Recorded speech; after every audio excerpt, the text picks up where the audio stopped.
नमस्कार दोस्तों, मेरा नाम नरेश कुमार है। आप देख रहे हैं मेरा YouTube चैनल KKL क्लासेज पर आपका हार्दिक स्वागत है। हम केमिस्ट्री का टॉपिक पर डिस्कस करेंगे।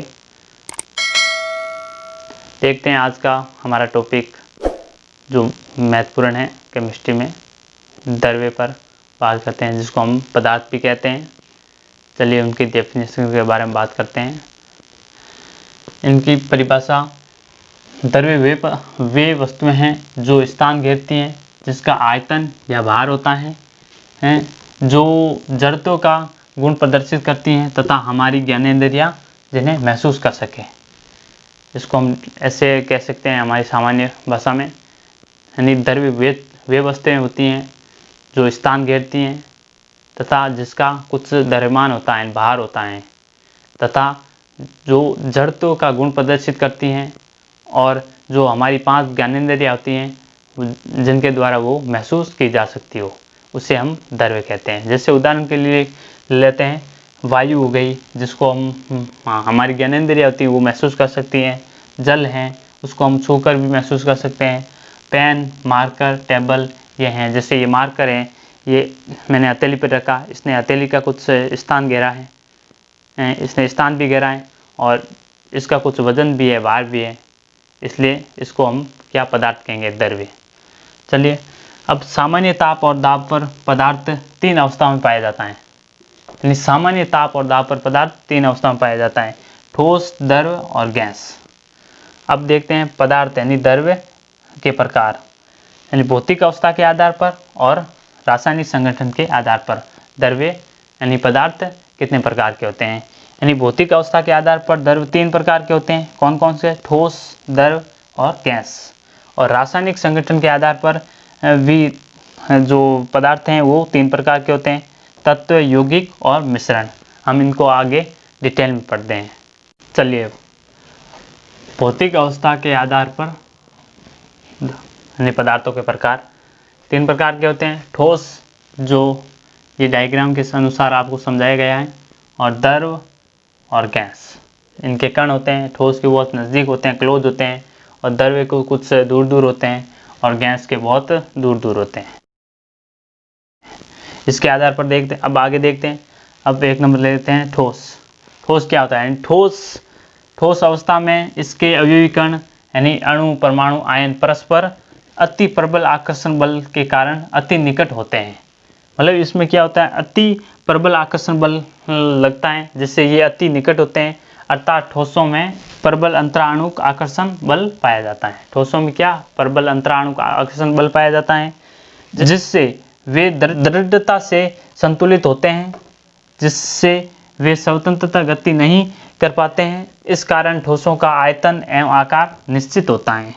उदाहरण के लिए लेते हैं सोना और चांदी। देखिए दोस्तों, इसमें आया हुआ है अंतराणुक आकर्षण बल। देखते हैं ये अंतराणुक आकर्षण बल क्या होता है।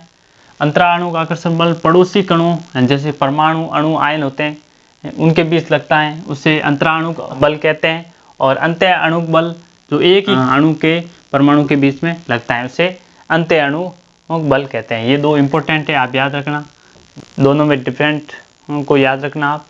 चलिए देखते हैं आगे। यानी ठोस, आकार के आधार पर ठोस के प्रकार को देखते हैं। आकार के आधार पर ठोस 2 प्रकार के होते हैं, एक क्रिस्टलीय ठोस और एक अक्रिस्टलीय ठोस। इन दोनों में है अंतर, देखते हैं इन दोनों का अंतर क्या होता है, फिर इनकी परिभाषा देखेंगे हम। पहले त्रिविम में आकार निश्चित होता है। जो त्रिविम होते हैं उसमें क्रिस्टलीय ठोस का आकार होता है वो निश्चित होता है, जबकि त्रिविम में अक्रिस्टलीय ठोस का आकार अनिश्चित होता है। और क्रिस्टलीय ठोस का आंतरिक अणुओं का आकार वो नियमित होता है, जबकि अक्रिस्टलीय ठोसों में आंतरिक अणुओं का आकार नियमित नहीं होता है। और इनका क्रिस्टलीय ठोस का गलनांक वो निश्चित होता है, जबकि अक्रिस्टलीय ठोसों का गलनांक वो अनिश्चित होता है। और इसमें क्रिस्टलीय ठोसों में विषमदेशिकता का गुण पाया जाता है, जबकि अक्रिस्टलीय ठोसों में समदेशिकता का गुण पाया जाता है। आगे देखते हैं हम क्रिस्टलीय ठोस और अक्रिस्टलीय ठोस क्या होते हैं, इनके गुणों के बारे में।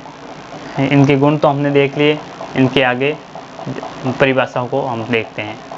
चलिए आगे चलते हैं।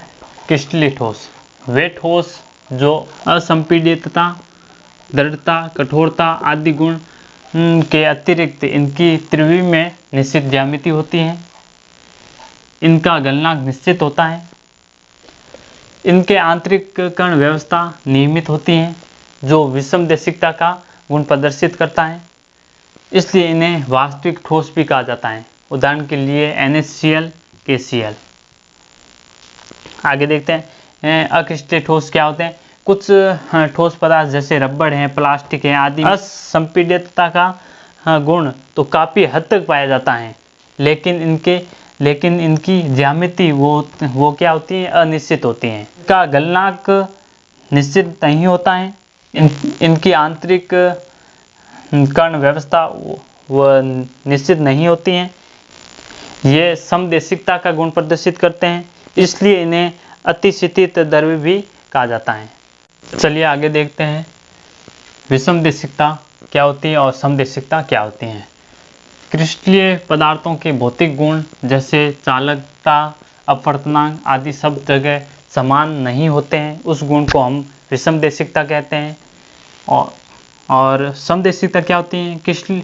अक्रिस्टलीय ठोसों के भौतिक गुण जैसे चालकता, अपवर्तनांक आदि सब जगह समान होते हैं, उस गुण को हम क्या, समदेशिकता कहते हैं। थैंक यू दोस्तों, मैंने पूरी कोशिश की आपको समझाने की, इसलिए मेरे चैनल को आप सब्सक्राइब करना, लाइक करना और कमेंट करना